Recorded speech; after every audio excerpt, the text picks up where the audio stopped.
and just that we are going to screen share, but you can always switch to speaker view if you wish to see him larger. He is spotlighted, so he will be larger if you choose to see him that way. And with that, we will go ahead and begin. We'll mute myself. All right, good morning, everyone. An incredible zuchus to be able to continue our shir online. Of course, it would be better if we were able to do it in person, but Baruch Hashem, we have these opportunities to continue to learn, to continue to grow, even under these challenging circumstances.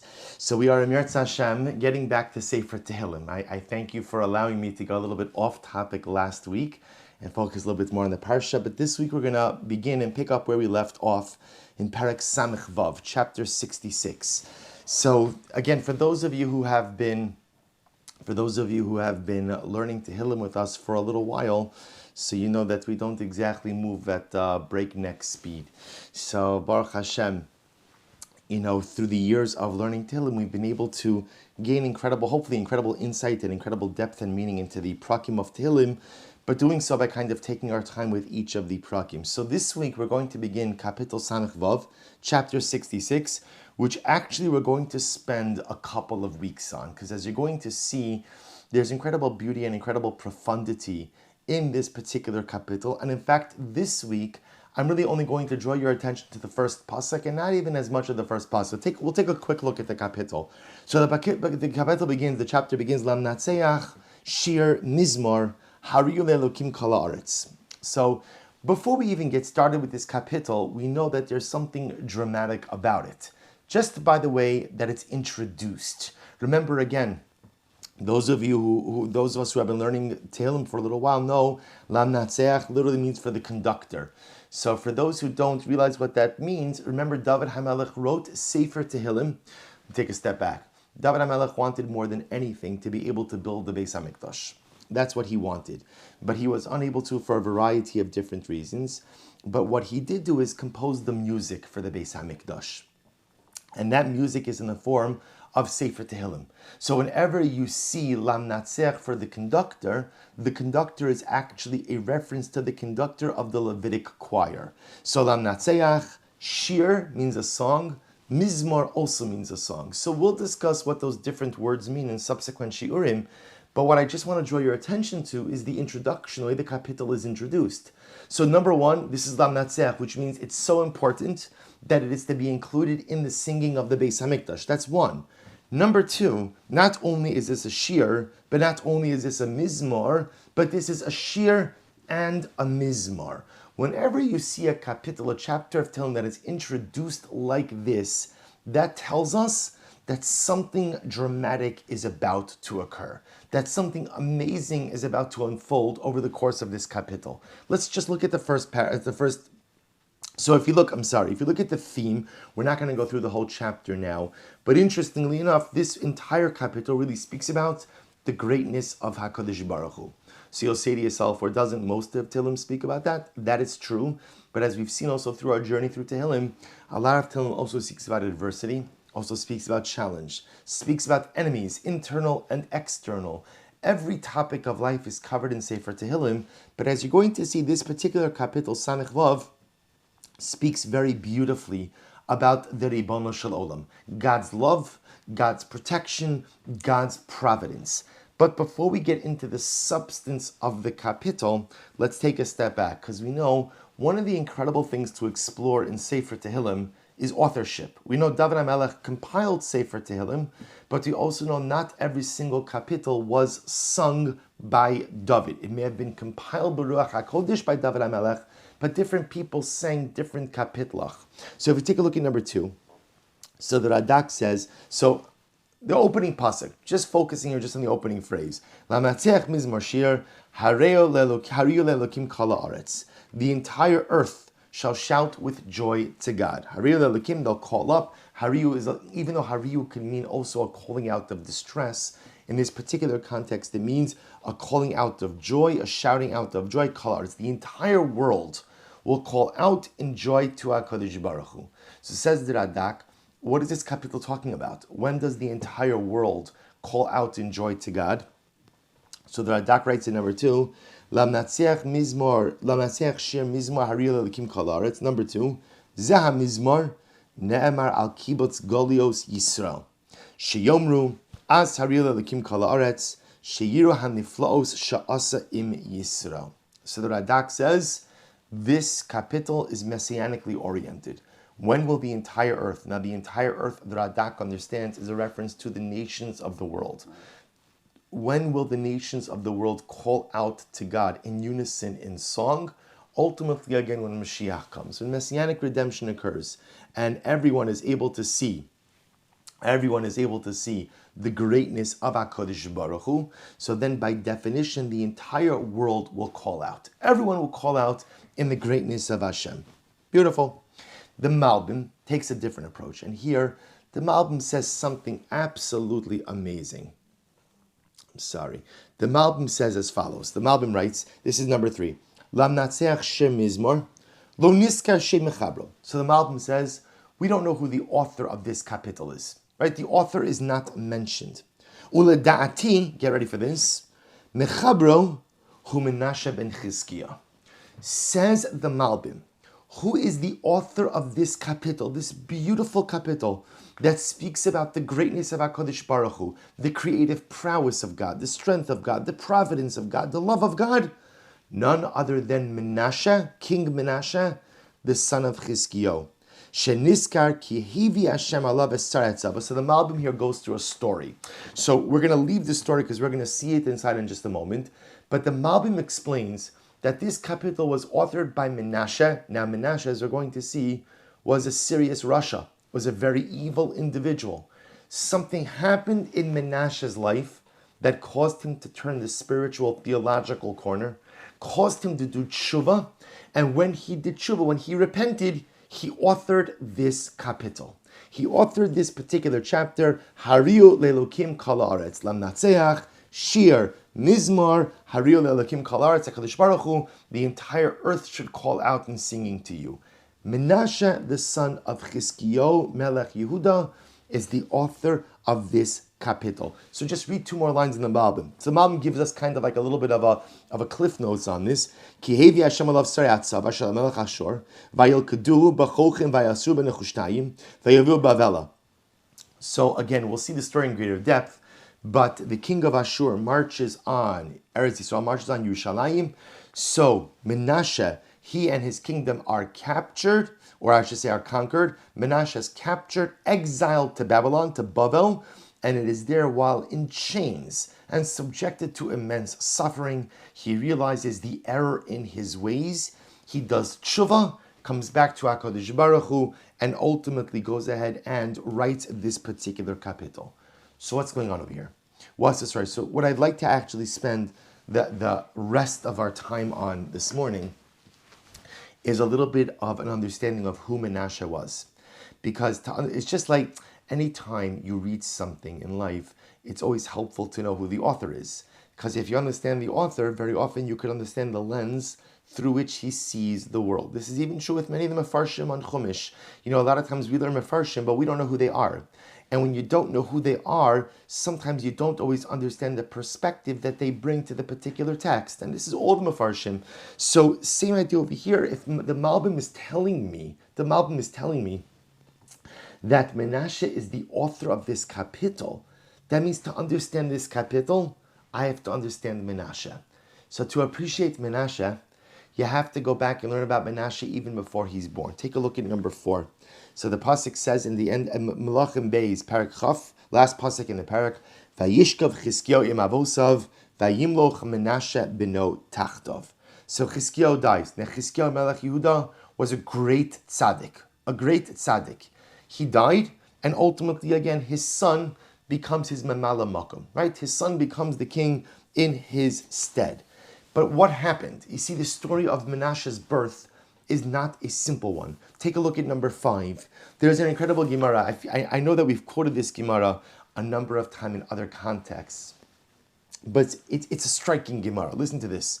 So just the background. The Gemara talks about the fact that there was a little bit of a rift between Yeshayahu and Chizkiah. Yeshayahu was the prophet, Chizkiah was the king. They had a falling out. And as a result, They didn't want to talk to each other. Okay? Unfortunately, pettiness finds its way even to great people. They didn't want to talk to each other. So what does HaKadosh Baruch Hu do? This is incredible. HaKadosh Baruch Hu makes Chizkiyahu sick, although we'll discuss how Chizkiyahu became sick, and he tells Menashe, go do Bikur Cholim. Fine. So what happened? Number 5, Ma'asa HaKadosh Baruch Hu, Hevi Yisroma Chizkiyahu, Va'amr L'Yishayahu, Leich U'Bakeres HaChola. So first of all, just an interesting idea in conflict resolution, that sometimes the best way to resolve conflict is to allow everyone to keep their ego intact. So remember again, if HaKadosh Baruch Hu would have said to Yeshayahu, come on, stop it, and just go to the king, or he would have said to the king, Chizkiyahu, stop it, go to the prophet, that means someone would have had to swallow their ego a little bit. But HaKadosh Baruch Hu understands that the best way to resolve conflict is allow everyone's ego to remain intact. So what happens? So Chizkiyahu is sick, excuse me, Chizkiyahu is sick, and he tells Yeshayahu, go do a mitzvah, go do Bikur Cholim. Good. So Yeshayahu goes to visit Chizkiyahu. So what happens? So Vayomer Vayavo Elav Yisha ben Amos Hanavi Vayomer Elav Kamar Hashem Tzavako Sav Leischa Ki Meis Ata V'Lo Sechaya. So something amazing happens. Yeshayahu shows up, and he not even a Shalom Aleichem, not even hi, how are you, not even long time no speak, but very simple. You better command your family because you're going to die. That was the message. Bikur Cholim, right? What not to do in a Bikur Cholim visit. So Yeshayahu comes along and he says, Chizkiyahu, again, nice to see you, you're going to die. So get your affairs in order. So what happens? If you look at number 5, 4 lines in, first the word on the line. My kulehai. Chizkiyahu says to Yeshayahu, what's going on over here? What do you mean I'm going to die? What happened over here that suddenly again I'm going to die? Amrlei, mishum delo asakta beperi v'rivya. So listen to this. Yeshayahu says to Chizkiyahu, God is angry at you. Kadosh Baruch Hu is upset at you. And your life is done. Why? Because you never tried to have a family. You never even attempted to have children. So Amrlei, come on, Yeshayahu, you know why. Mishum dechazoi li beruach hakodesh denefiki minoi benin delo malu. Chizkiyahu said, Yeshayahu, do you know why I never tried to have a family? Because I saw it through HaKodesh, I saw it prophecy, that if I would have children, if I would have a son, he would be a terrible Rasha. Very evil. So I made a conscious decision to deprive myself of that most natural human want, to establish a family for the good of Klal Yisrael. Why should I bring another Rasha into the world? Why should I bring someone evil into this world? So I made the conscious decision to abstain from having children so as to be able to save the world, chas v'shalom, from another Rasha. So what does Yeshayahu respond? Amrlei behadikav sheidirachman alam alach. So it's incredible. Yeshayahu says to Chizkiyahu, why are you getting involved in God's business? Why are you getting involved in God's business? Let God run His world. You run your life, let God run His world. Your obligation is to get married. Your obligation is to try to have a family. That's it. Don't worry about in the future a Rasha, a tzaddik, a this, a that. You do your part and let God run His world. First of all, such incredible mussar. We don't realize it, but so many times in life, we try to run God's world for Him. We try to run it. I'm going to do this, I'm going to do that, I'm going to organize this, I can't do this because of this. And sometimes we plan so much, we think so much, and we don't realize, again, planning and forethought is incredibly important. But sometimes too much micromanaging of your life circumstances borders on hubris and arrogance, because it demonstrates almost like a thought that you control the events. Do your part, put in your effort, do what's normal, and let HaKadosh Baruch Hu run His world.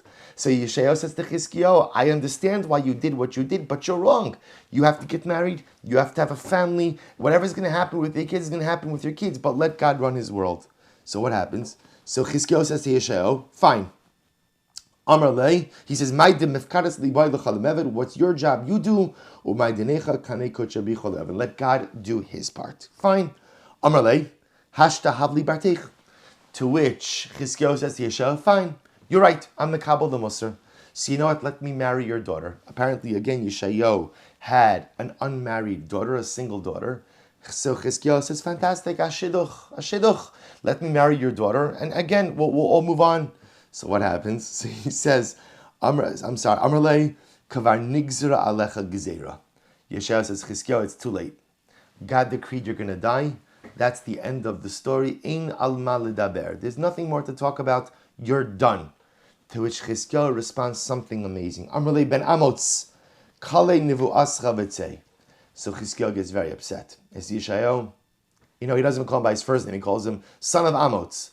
You know what? Why don't you stop prophesizing and get out of here? Because now I clearly see you don't know what you're talking about.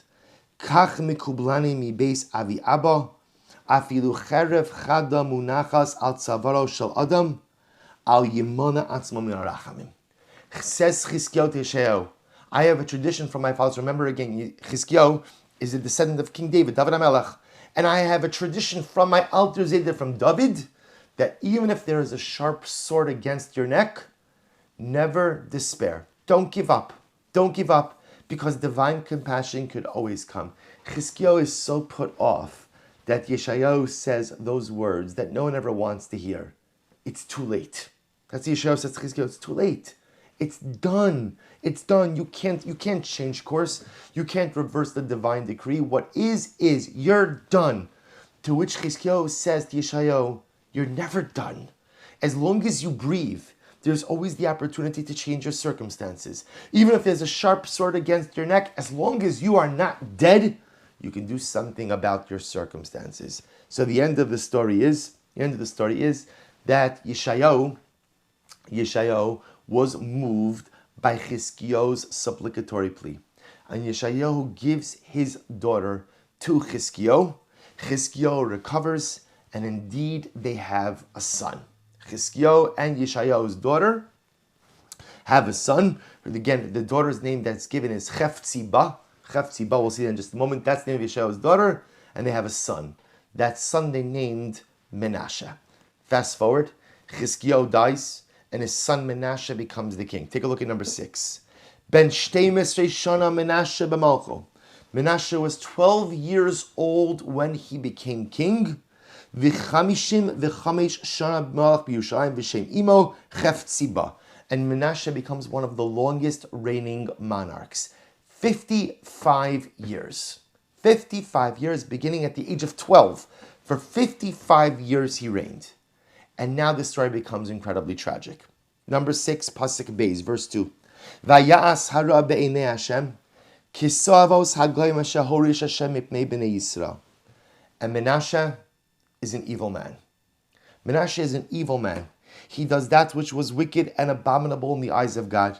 Vayoshav even es habamos asher ibed Chizkiyahu ha'aviv. He goes in and he builds the altars for idolatry. He goes in and he builds mizbechos to Baal. Baal was one of the avodah zaras. He makes asherah trees, avodah zara trees. He goes ahead and he built idolatrous altars inside of the Beis Hamikdash. He brings idols into the Beis Hamikdash. He profanes and everything.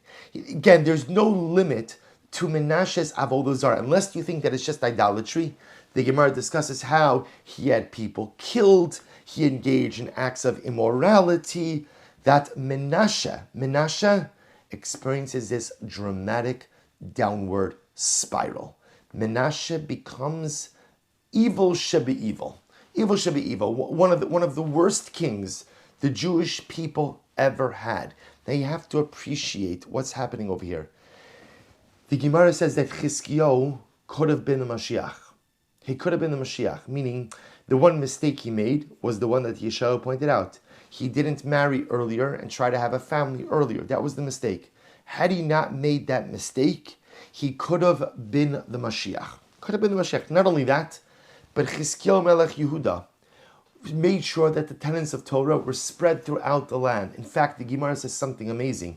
The Gemara writes that in the days of Chizkiyahu HaMelech, the common person was well versed even in the laws of Tumah and Tara. Right? Even the laws of Tumah and Tara, the laws of Tumah and Tara, the laws of ritual purity and impurity, which are considered to be amongst the most complex laws in Jewish law. Yet, when Chizkiyahu was the king, everyone was well versed. Everyone was well versed. So the days of Chizkiyahu Melech Yehuda was like glory days for Klal Yisrael. Incredible, incredible days. And yet look what happens. He dies. His son Menashe at the age of 12 becomes king, and a horrible downward spiral. idolatry, immorality, everything one could possibly imagine is happening over here. Again, what happened to Menashe we'll have to discuss. How did this occur? He's a 12-year-old boy when he becomes king. How could it be that he became undone? Right? How could it be that he unraveled so dramatically, so quickly? So that Emir Hashem will have to see. Okay, so that's the story of Menashe. Now what I want to point out is, so number 6 is Melachim Bey's Parak Chaf Aleph. So the Navi only spends really one chapter on Menashe's life. That's all. And really it just speaks about, again, the fact that he was terribly evil, he did terrible things, and he died. That was it. That's the end of the story. And number 7, in Divrei Hayomim, there is the rest of the story of Menashe's life. So look what happens in number 7. We're not going to read all of this, but Vayasem Menashe Yehuda v'Yoshe Yushan Lasos Ram and Agoyim Asher Hishmin Hashem Bnei Bnei Yisrael. So Menashe, you have to understand, the tragedy of the Menashe story is that not only was he himself evil, but he caused so many others to do terrible things as well. You know, it's bad enough to sin, but to be chote, to sin, umachti asarad, and cause others to sin, that's the worst trespass. That's the worst trespass. So what happens? So the Navi describes over here that Menashe is sinning. God warns Menashe, warns the nation, they don't listen. Vayavay Hashem alei mesari hatzava shel melech Ashur, vayilkedu es Menashe becholchim, vayasru b'nechushtayim vayluchei bavela. God causes the army of Ashur to march on Jerusalem, and Ashur conquers Malchus Yehuda. They conquer the kingdom of Yehuda. And as a result, what happens? Menashe, the king, is led away in shackles, is led away in chains, and he is taken to Bavel.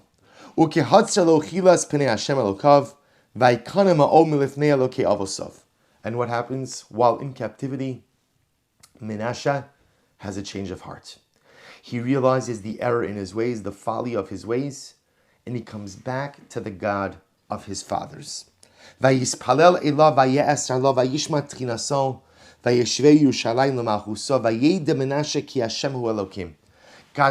to Menashe's entreaty, listens to Menashe's prayers, saves Menashe from Babylonian or Assyrian captivity, brings him back to Yerushalayim, and goes ahead and helps him reassert himself as king over Yehuda. So the Navi goes on that literally Menashe does tshuva.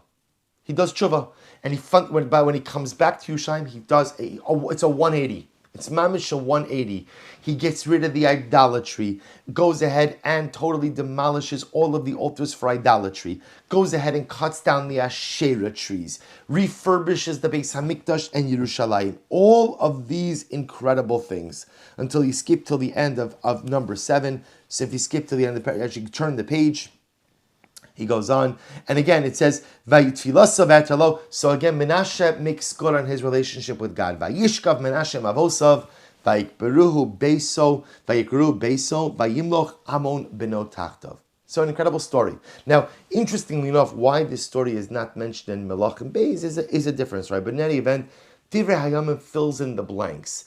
Menashe experiences this incredible tshuva, this cathartic, rehabilitative, personalistic moment where he's in trouble, he finds God in the midst of trouble, comes back to the God of his fathers, and when he comes back, tries to undo all of the negative things that he has done. And in fact, if you take a look at number 8, the Gemara Maseches Sanhedrin writes as follows: Ditani Tana Kamed Rabbi Yochanan Menashe Asa Tshuva L'Shloshim V'Shalosh Shanim. So remember again, the Navi said Menashe reigned for 55 years. As the Gemara explains, for 22 of those years, the first 22 years of his reign, he was a Rasha. He was terrible. He did terrible things. For the last 33 years of his reign, he tries to go ahead and undo the wrong and ultimately create a path forward with good, with service of HaKadosh Baruch Hu, with eradication of Avodah Zarah. Now, there's an interesting postscript to this, which is that Menashe was not fully successful. In other words, when he comes back from Babylonian captivity and he has this change of heart and decides to go ahead and live a life of commitment to HaKadosh Baruch Hu, and some way, somehow get rid of all of the idolatry, he's not really fully successful. Meaning, it's a little bit differently. He had done such a good job during the first 22 years of his reign that in terms of ingraining idolatry in societal fabric, that when he decides to do tshuva, he can't really undo it.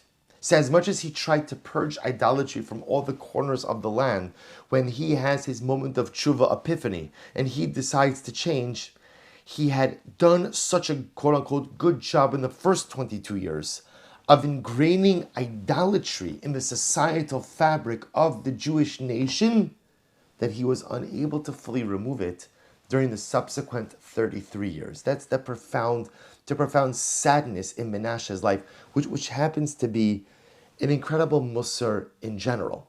An incredible musar in general that sometimes, when tshuva is always possible, right? Menashe, in fact, is one of those greatest examples that no matter how badly you mess up in life, tshuva is always possible. But there's a very important, sad note to tshuva, which is you could always change yourself. Changing yourself is always possible. But sometimes you create realities in life that you cannot undo.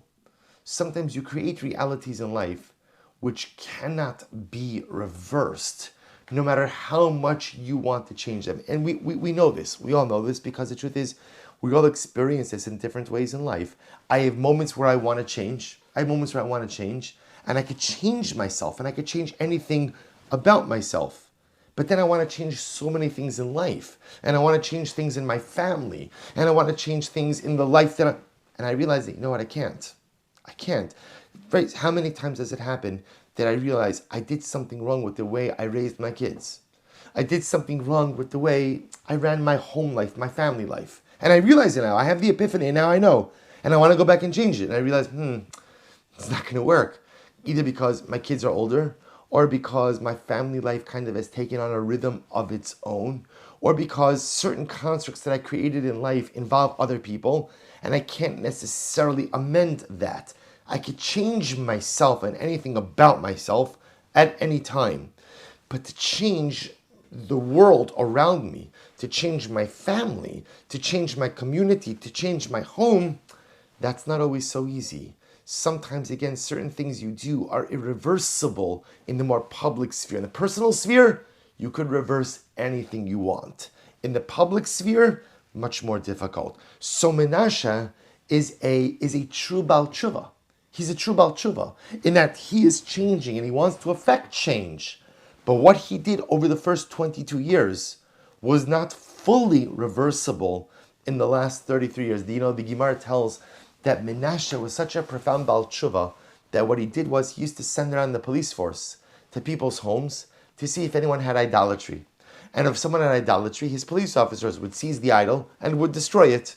So the Gemara says, what would people used to do? They used to hide their idols, right? So the police officers would come and they would hide their idols in different places.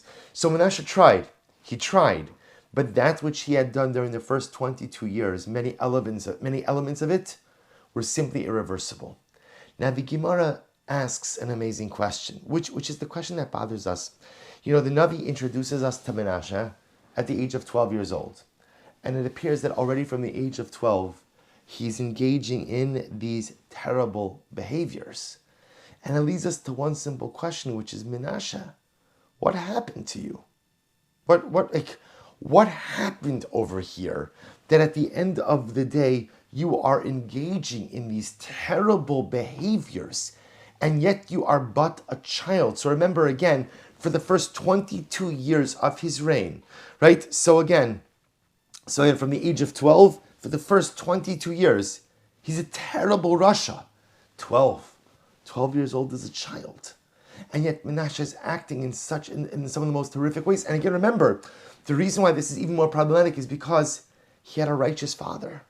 He had a very righteous father, an exceptionally righteous father. So says the Gemara, number 9, V'chi Chizkiyahu melech Yehuda l'chal ha'olam kulo limei Torah u'lemenashe beno lo limei Torah. So the Gemara is very bothered. Remember what we said before? We said before that Chizkiyahu made sure that Torah was taught in every corner of the land. Right? Everyone knew the halachas of Tum and Tara. So says the Gemara, Chizkiyahu, tell me, you're teaching Torah to the whole nation, but you didn't have time to teach your own kid? Meaning, the Gemara assumes that the reason Menashe turned out the way that he did is it must be that his father neglected him. It must be that his father did not give him the same level of spiritual tutelage that he had given to the rest of the nation. To which the Gemara says, no. Ella mikol torach shetarach bo, o mikol amo shel amabo, lo ha'elua lemutav el yisurin. To which the Gemara says, chas v'shalom. Of course Chizkiyahu taught his son Torah. And of course Chizkiyahu spent time with his son. And of course Chizkiyahu invested in his son.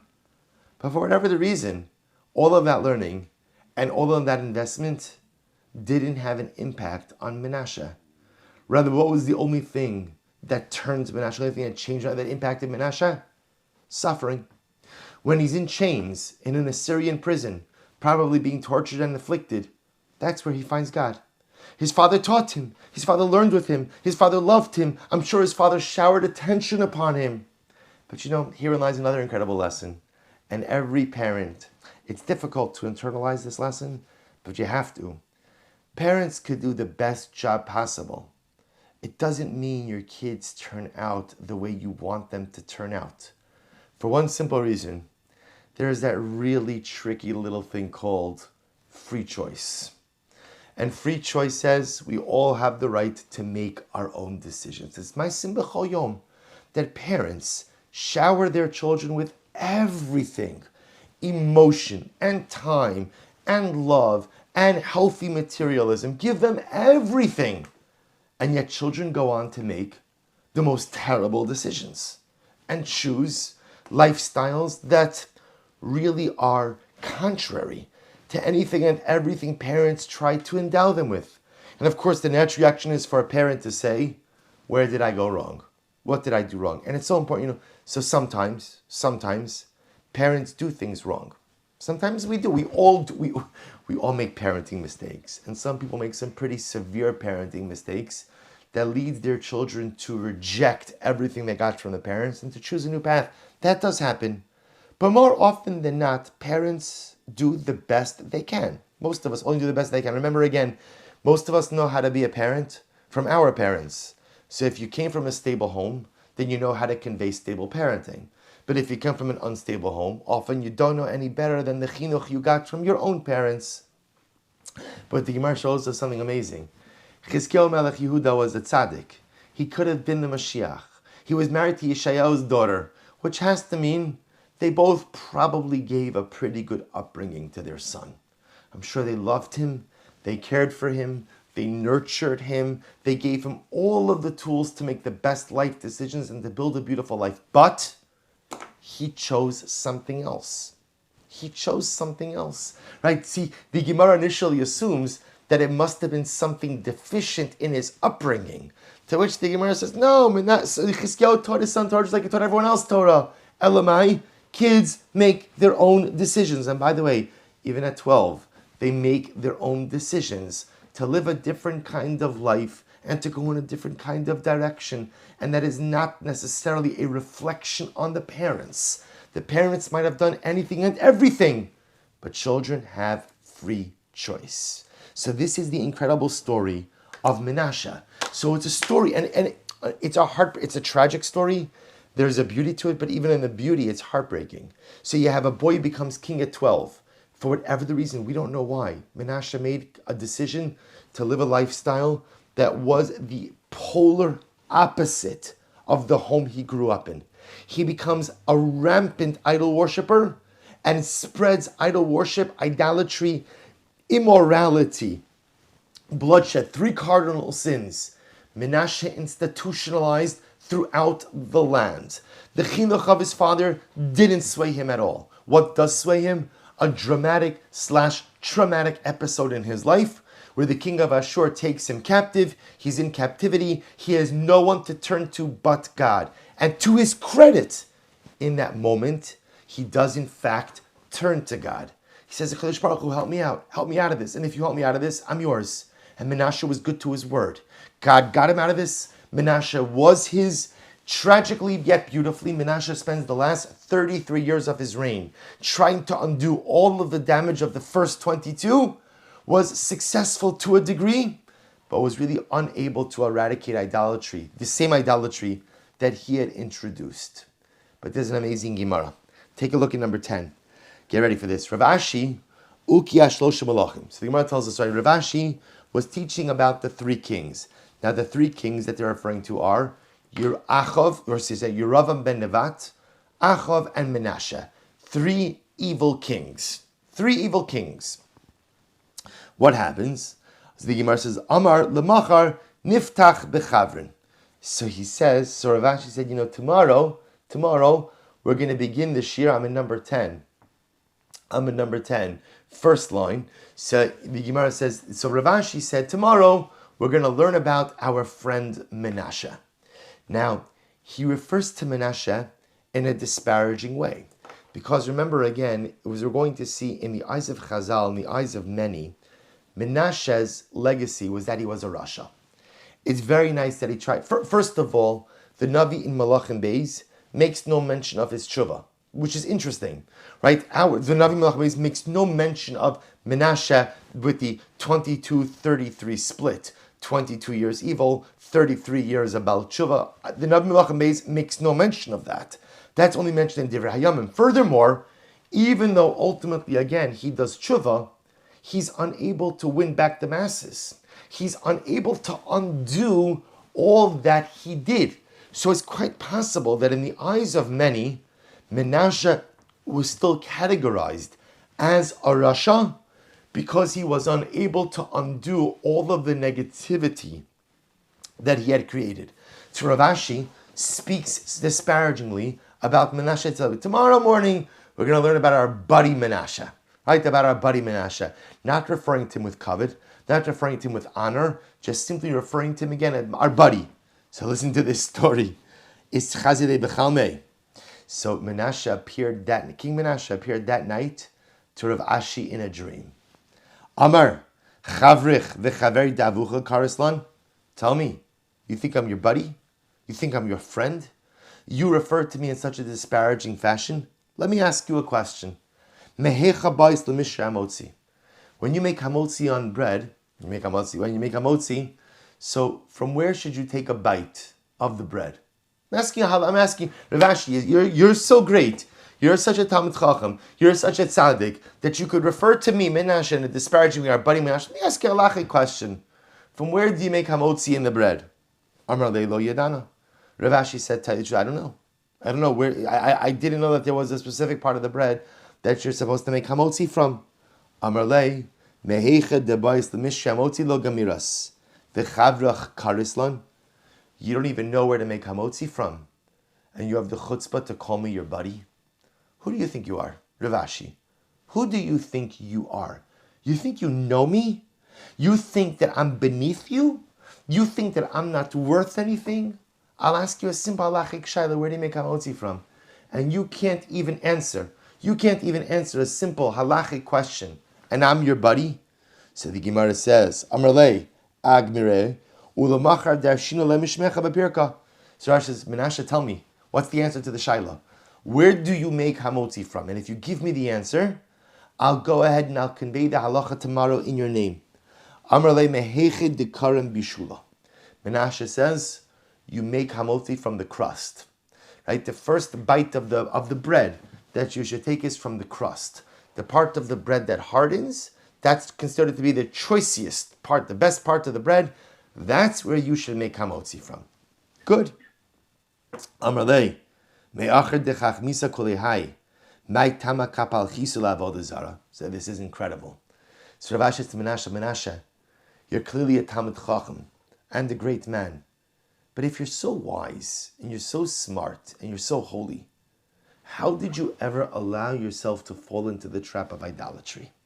Right? Remember, this is a major moment because Rav Ashi was always dismissive and disparaging of Menashe, assuming that someone who could have worshipped idolatry with such gusto and such zrizos and such dedication and such purpose, such a person must surely be a fool. But now Menashe tells him, I'm not a fool, I'm a greater Talmid Chacham than you are. To which Rav Ashi says, well, if you're so great, how did you allow yourself to fall prey to idolatry? So listen to what Menashe says. Amrlei, Ihavis Hasam. So Menashe says, Rav Ashi, let me tell you something. If you lived in the same times that I lived, Hava nakitna bishipuli glima biratas abasrai. So Menashe says to Rav Ashi, if you would have lived in the same times that I would have lived, you would have picked up your cloak even higher than mine, so you could run faster than me to do idolatry. So what Menashe was saying to Rav Ashi is, you don't understand me. You don't understand my life. You don't understand the world in which I lived. There was a strong pull towards idolatry. And had you lived when I lived, you would have run to worship idolatry even faster than me, even sooner than me. L'machar amulu l'rabanan niftach b'rabosa.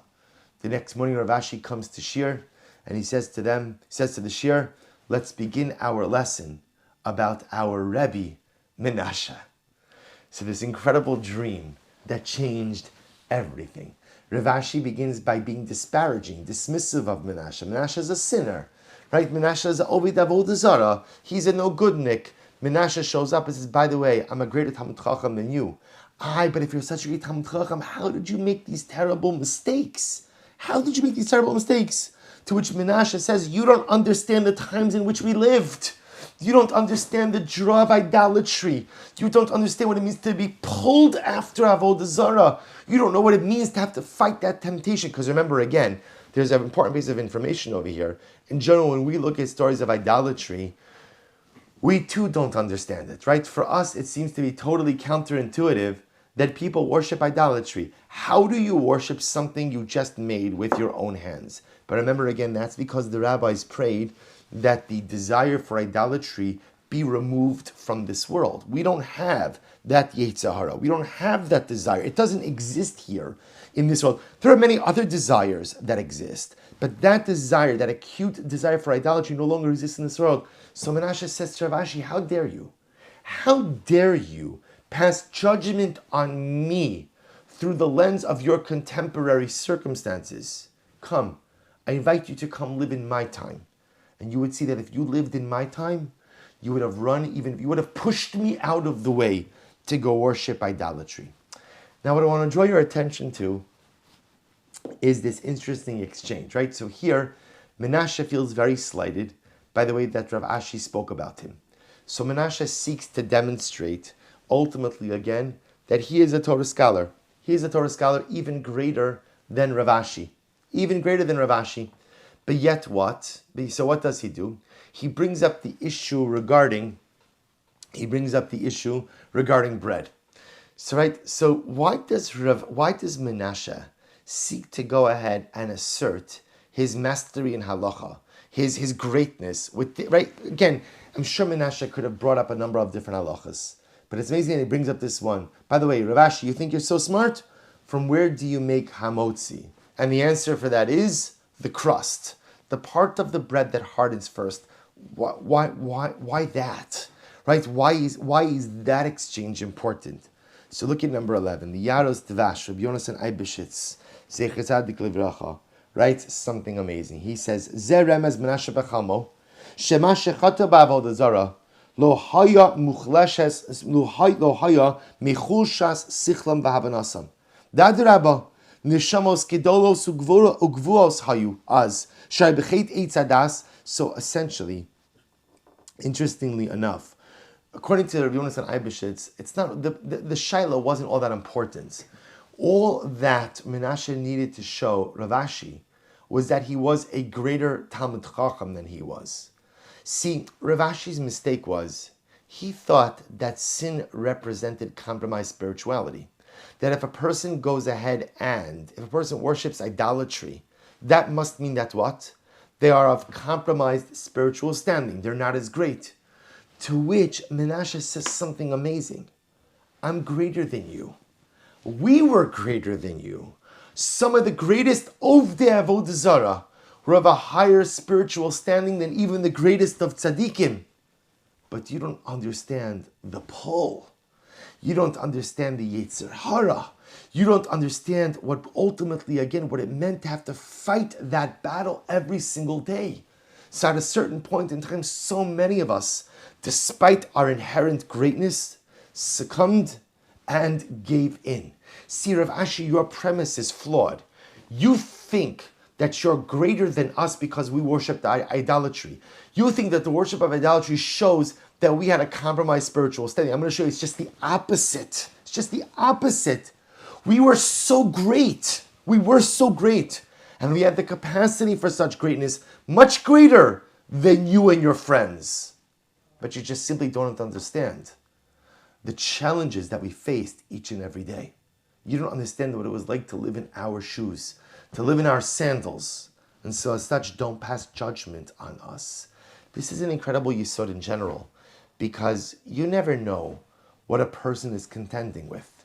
You never know what struggles a person has within, right? Sometimes we see people doing things and it's very easy to write them off and it's very easy to pass judgment on them. But at the end of the day, you never know the internal. The truth is, you never know the external circumstances of a person. You certainly never know the internal struggles of a person. And that's what Menashe was saying to Rav Ashi. You're passing judgment on me because you think that my behavior gives you a snapshot into who I am on the inside. And you're wrong. I'm a tzaddik. Or at least I could have been a tzaddik. In fact, my station is even higher than yours. My spirituality is even more enhanced than yours. But you don't understand the struggles I had in life. And you're right, I tried to stay strong for some amount of time, but I just couldn't do it. I just couldn't do it. That's why I succumbed. And that's why I gave in. And that's why I did so many terrible things. But not because I have no internal holiness, but because I could just simply no longer stand the struggle, which, if you think about it, is such an incredible lesson. Most of us could only withstand spiritual bombardment for so long. At a certain point in time, we're human beings, and we're frail, and we work, and we are weak, and we give in. You know the incredible story the Gemara tells? Yosef is in the house of Eshes Potiphar, right? He's in the house of Potiphar, and Potiphar's wife is trying to seduce him day in and day out. Could we imagine what it's like to fight that temptation? I'm sure Eshes Potiphar was a very beautiful woman, and I'm sure she had every accessory at her disposal to make her look even more beautiful. Day in and day out, she is trying to seduce him. So the pasuk says that the one day, Vayavo Abayis Lasos Melachto. No one was home. Yosef came back to the house to do his work. And there's a machlokes in the Gemara. Why did he come back to the house when no one else was there? So one opinion says, because he had work to do, that's why he came back to the house. Other opinion says, he came to sin with her. He knew no one was home that day, and he was just going to give in to his passions. Because how long could a person fight for? And the Gemara says, so what saved him? Ra'a diyukno shel aviv. He's about to sin. He's fixing himself up. He's fixing his clothing for his rendezvous with Eshes Potiphar. And who does he see in the mirror? He sees his father. It was Yaakov Avinu who pulled Yosef back from the edge of the cliff, from the abyss of immorality. Yosef didn't do it. I mean, yes, Yosef did it. He had to make the decision. But at the end of the day, the Gemara says, had it not been for the image of his father in the mirror, Yosef would have sinned. Because human beings, when you bombard them with temptation day in and day out, statistically speaking, it's only a matter of time until we sin. So Menashe says to Rav Ashi, you think you're better than me, but you're not. You're not. You're just not bombarded by the same temptations that I was day in and day out.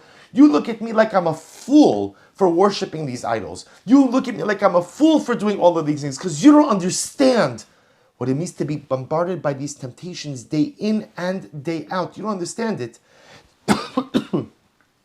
So Menashe was trying to give Rav Ashi this insight into human psychology. You think that because I do things wrong that you would never do, that you're better than me. But that's not the case. You don't understand my life, and you don't understand the circumstances that ultimately, again, I had to contend with each and every day. And what an incredible musar. How many times do we pass judgment on people? How many times do we write people off because of things we see them do. I don't mean like being down like like you see someone doing something, maybe it's not wrong. I mean circumstances where I see someone doing something and it's unequivocally wrong. It's clear that it's wrong. And we judge and we write off and we go ahead and we say, right, we do all these things. You don't know what that person's contending with. You don't know what's bombarding his or her soul each and every day. You don't know what's happening inside of them. Rav Ashi thought he could judge Menashe. Menashe says, you don't know me. You don't know me. You don't know me. You don't know my life. You don't know my circumstances. Look at the Sfas Emes. The Sfas Emes says something absolutely amazing. He says, "V'zeu gam ki mashikasav dam Menashe l'Rabelazar mehecha b'ayim l'Moshe." So again, the Sfas Emes is much more focused on. So why does Menashe choose to make this point to Rav Ashi? Ultimately, again, through the bread, right? Remember again. So Menashe says to Rav Ashi, oh, you think you're so great? From where do you take a bite from, Otzi? Rav Ashi says, I don't know. Rav Menashe responds, from the crust. So says, what's happening over here? Watch this. He says, V'hainu, shekevan sheodea zos. Fourth line down in number 12. De'ikar hatam mehecha dekarim bishula, vuatov bioser. You know, the crust is the best part of the bread. Or at least in the eyes of halacha, is the best part of the bread. So, v'zeh tov, this is amazing. Why is the crust the bread? Why is the crust the best? Because the crust is the first culmination of human effort. Right? Remember again, in order to get crust, what do you need? You have to make a dough. Dough doesn't make itself. You got to make the dough. What else do you have to do? You have to fire up the oven. Right? Not only do you have to fire up the oven, you could have the dough and you could fire up the oven, but you also have to place the dough inside of the oven. And when that dough crusts, that is the first culmination, the first actualization of my effort. I did things. I made dough. I made a fire. Maybe I even made the oven. I placed the dough in the oven. And now when the loaf of bread begins to crust, that is the beginning of the fulfillment and the actualization of my human effort. Says the Sfas Emes. Do you know what Menashe is really saying to Rav Ashi? He says, at the end of the day, yes, I made mistakes. But why does the world only remember me for my mistakes? Why does the world judge me? And why do people look at me only through the prism of the first 22 years of my reign? Why? What about the last 33? What about the tshuva I did as an individual? What about the change I did effect within Klal Yisrael? I understand it wasn't perfect and I wasn't able to eradicate all that which I did. But why does the world only look at me through the prism of my mistakes? Why only first 22? Why not the last 33 years? And that was the veiled criticism that Menashe was giving to Rav Ashi. Rav Ashi, tell me, where do you make the hamotzi from? You know where you make the hamotzi from? You know what the most chashuv thing in life is? The most chashuv thing in life is the crust. The crust represents the beginning of the actualization of human effort. You're only judging me by everything I did in the first 22 years. What about the crust of my life? What about the effort I invested? What about the 33 years where I tried to turn things around? I tried to be better. I tried to do good. I know I fell short. I know I wasn't able to change everything. I know I wasn't able to right all of the wrongs. But why does no one pay attention to the last 33 years? And all anyone ever dwells on is the first 22. Menashe saying to Rav Ashi, I'm sitting in Shamayim because I have a place in Gan Eden because I did tshuva. And yet when I hear you refer to me as my body, I realize that, my gosh, the great sage Rav Ashi, when he looks at me, when he says my name, all he sees are the first 22 years of terrible behavior. And he doesn't see the crust of my life, which is the last 33 years. That's where I really put in the effort. That's where I tried to change. That's where I tried to do. That's where I tried to grow. That's where I tried to evolve. But yet no one ever sees that. Menashe is lamenting, and it's such a moving Gemara. Because Menashe, see, do you understand the koach of a person? We all know, because we all do it at different times. You know how much strength it takes to change? and how much strength it takes to evolve, and how much personal effort it takes to do a 180 in life. A 180 in life. Menashe did it. Menashe did it.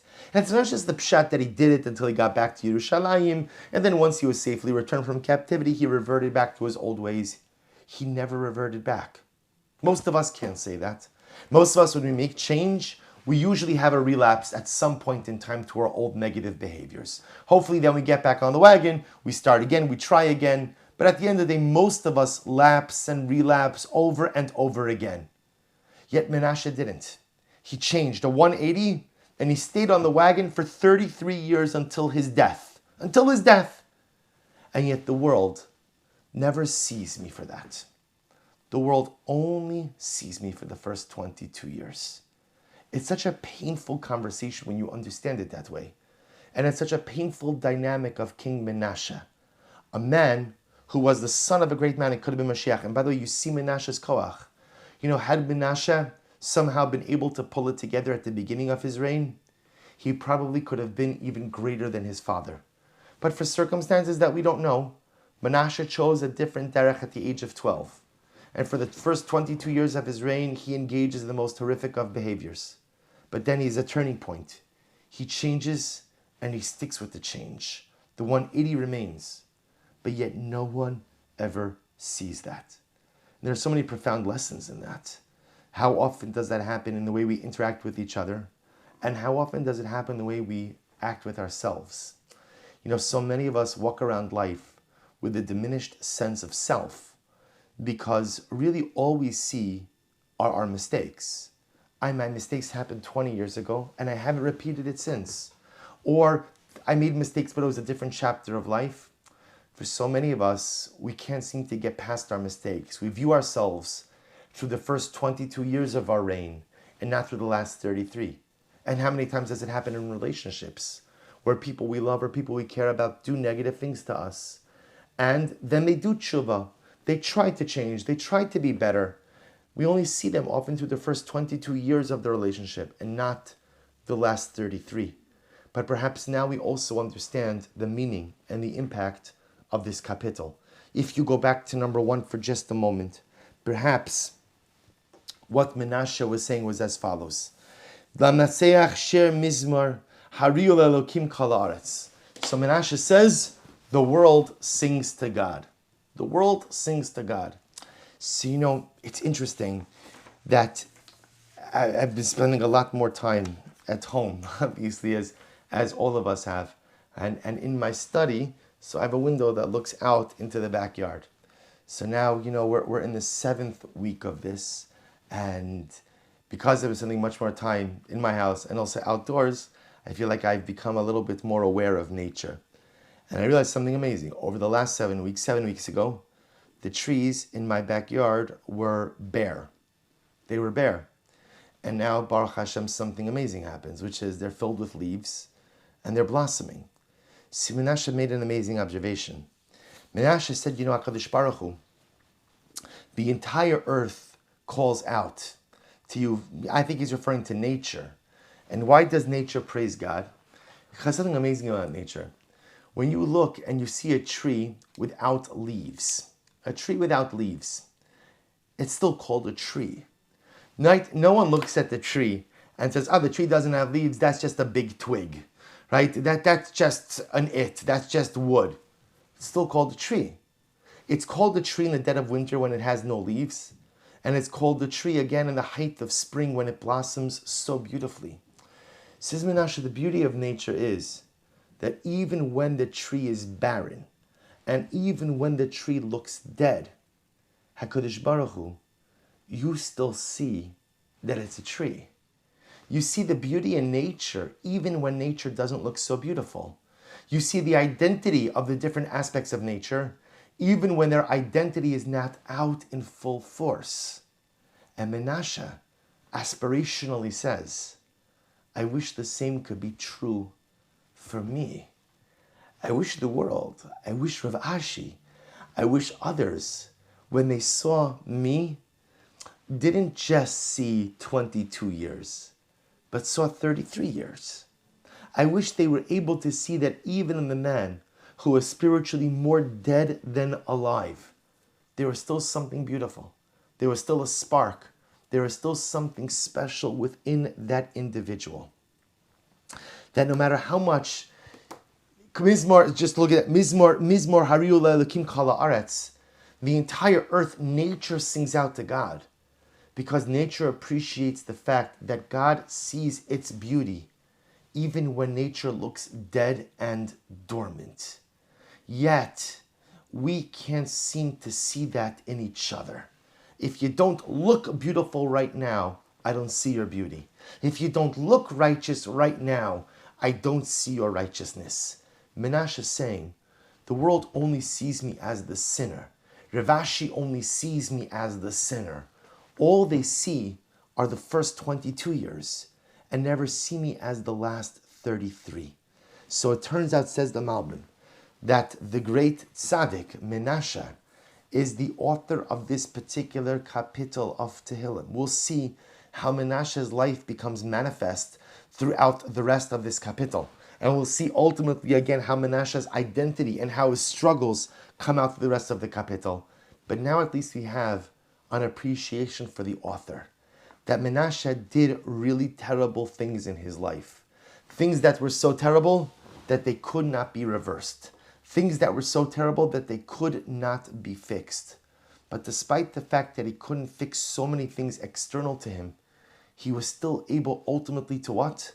To fix the things that were broken inside of him. It is true he couldn't fix society, he couldn't fix the world, but he was able to fix himself. And all Menashe wants more than anything is for the world to see him for the good man that he became, and not for the sinner that he was. Mizmor Shiru, Shir Mizmor Hariu Le'Elokim Kala Aretz. HaKadosh Baruch Hu, you see the beauty in nature, and even we see the beauty in nature, even when nature looks dead. Our goal is to try to see the beauty in others and in the beauty in ourselves, even when we aren't blossoming, even when we aren't flourishing, even when we are more evil than good. That beauty is there, that vitality is there, just waiting to come out. And if we believe in it, if we believe that it's there in ourselves, and we believe that it's there in others, then in Yirtzeh Hashem, it'll find the opportunity to come out. It'll find the opportunity to blossom. It'll find the opportunity to shine forth. So we'll stop here for today, but in Yirtzeh Hashem, we'll continue in Kapitel Samech Vav, probably for the next at least week or two. And now that we understand the author, and we appreciate the author, then in Yirtzeh Hashem, we'll be able to see his beauty shine forth through the words of this kapitel. Thank you everyone for joining, and wishing everyone a wonderful day.